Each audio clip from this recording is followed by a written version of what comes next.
இப்ப நம்ம கிட்னில நெறைய பேருக்கு இந்த மாதிரியான ப்ராப்ளம்ஸ் வரத ரிப்போர்ட்ஸ் மூலமா தான் டயக்னோஸ் பண்றாங்க.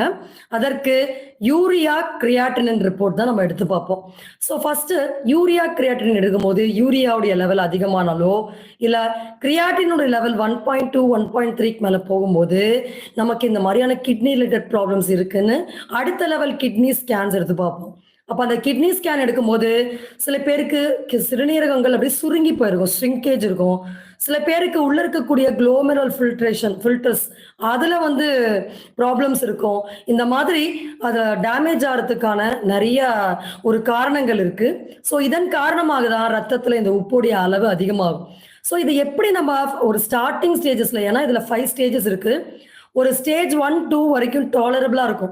அதுக்கு மேல பார்த்தீங்கன்னா, ஒரு நெறைய சிம்ப்டம்ஸ் காலெல்லாம் ரொம்ப எப்பயுமே ஸ்வெல்லிங் ஆயிடும். சில பேருக்கு முகம் வரைக்கும் கூட அந்த வீக்கம் தெரியும்.